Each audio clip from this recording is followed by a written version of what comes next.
नमस्कार। भगवद गीता यूं तो एक महान ग्रंथ है, पर इसके अंदर एक ऐसा संवाद है जो सदियों से पीढ़ी दर पीढ़ी हमारा रास्ता रोशन करता आया है। एक ऐसा संवाद जो हमें सिखाता है कि भाई अपनी ड्यूटी, अपनी आस्था और सरेंडर, इनके बीच एक बैलेंस कैसे बनाया जाए। तो आज हम इसी गहरे ज्ञान के सार को पकड़ने की कोशिश करेंगे। चलिए शुरू करते हैं। सोचिए, ये सवाल कितना गहरा है ना? दुनिया के दुखों से आज़ादी कैसे मिले? मुझे लगता है हम सबने कभी ना कभी ये सवाल खुद से ज़रूर पूछा है। और मज़े की बात यह है कि यही वो सेंट्रल क्वेश्चन है जिसका जवाब भगवद गीता देती है। तो आइए देखते हैं कि भगवान कृष्ण इस यूनिवर्सल प्रॉब्लम का क्या सल्यूशन देते हैं। तो बात शुरू होती है एक ऐसे ज्ञान से जिसे श्री कृष्ण खुद कहते हैं परम गोपनीय, यानी द मोस्ट सीक्रेट नॉलेज। अब सोचिए, ये शब्द ही कितना वजनदार है। मतलब ये कोई आम सलाह मशवरा नहीं है, नहीं, ये एक ऐसा गहरा राज है जिसमें सच मानिए पूरी जिंदगी को पलट कर रख देने की ताकत है। और यहाँ सबसे दिलचस्प बात है श्री कृष्ण का वादा। वो सिर्फ ज्ञान नहीं दे रहे हैं, नहीं, वो दुखों से पूरी तरह मुक्ति का भरोसा दे रहे हैं। ये अपने आप में एक बहुत बहुत बड़ा दावा है। एक ऐसा दावा जो सिर्फ अर्जुन को ही नहीं बल्कि हम सबको भी मजबूर कर देता है कि भाई कान लगाकर सुनो कि आगे क्या कहा जा रहा है। तो सवाल उठता है कि आखिर वो रास्ता है क्या? दुखों से मुक्ति का वो सीक्रेट क्या है? श्री कृष्ण सबसे पहले जिस चीज पर जोर देते हैं वो है भक्ति, यानी डिवोशन का रास्ता। और कमाल की बात यह है कि वो इसे सबसे पहला और सबसे आसान स्टेप बताते हैं। चलिए जरा इसे और गहराई से समझते हैं कि इसका असल मतलब है क्या। देखिए, सबसे जरूरी बात यह है कि भक्ति के लिए ना कोई मुश्किल पूजा पाठ चाहिए, ना ही कोई भारी भरकम ज्ञान।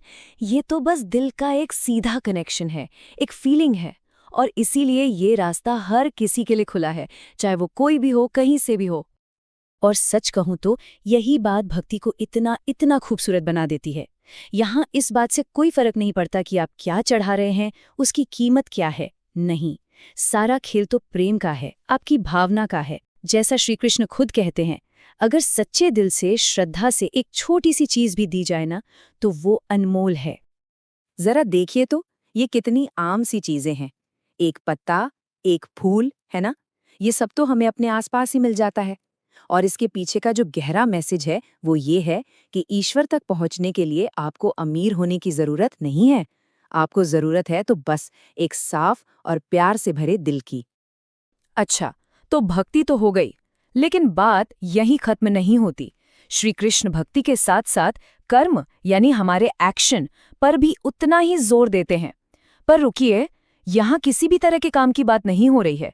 ये एक खास तरह का कर्म है। तो कर्म करने से पहले ना एक तैयारी जरूरी है, और वो है मन को साफ करना। श्री कृष्ण बिल्कुल साफ साफ कहते हैं कि देखो, ईगो, गुस्सा और लालच, ये 3 दुश्मन हैं जो हमारे अच्छे से अच्छे काम को भी खराब कर देते हैं। इसलिए अपनी ड्यूटी निभाने से पहले इन तीनों को साइड में रखना बहुत जरूरी है। और अब आता है कर्म का सबसे बड़ा सीक्रेट। वो ये कि हमारा हक सिर्फ और सिर्फ काम करने पर है, उसके रिजल्ट पर नहीं।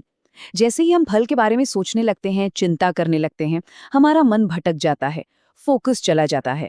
इसीलिए गीता का सार यही है, भाई अपना काम करो, उस पर ध्यान लगाओ और फल की चिंता छोड़ दो। तो सोचिए, जो इंसान भक्ति और बिना फल की चिंता किए कर्म करने के इस रास्ते पर चलता है, वो आखिर बन कैसा जाता है? श्री कृष्ण उसे योगी कहते हैं।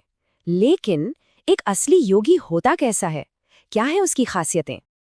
ये सवाल आते ही हमारे दिमाग में शायद एक तस्वीर बनती है, कोई है जो पहाड़ों पर तपस्या कर रहा है। पर क्या योगी का मतलब सिर्फ यही है, या फिर इसका कोई और ज्यादा गहरा मतलब है? चलिए देखते हैं गीता इसके बारे में क्या कहती है। तो गीता के हिसाब से एक सच्चा योगी वो है जो जिंदगी के उतार चढ़ाव में एकदम बैलेंस रहता है। मतलब खुशी आई तो 7वें आसमान पर नहीं पहुंच गया, और दुख आया तो टूटकर बिखर नहीं गया। मान अपमान, फायदा नुकसान, हर सिचुएशन में उसका मन एकदम शांत, एकदम स्टेबल रहता है। बस यही मेंटल बैलेंस, यही योग की असली पहचान है। और अब हम आते हैं इस पूरी बातचीत के क्लाइमैक्स पर, सबसे जरूरी हिस्से पर, जो भक्ति और कर्म दोनों को एक साथ लाकर जोड़ देता है।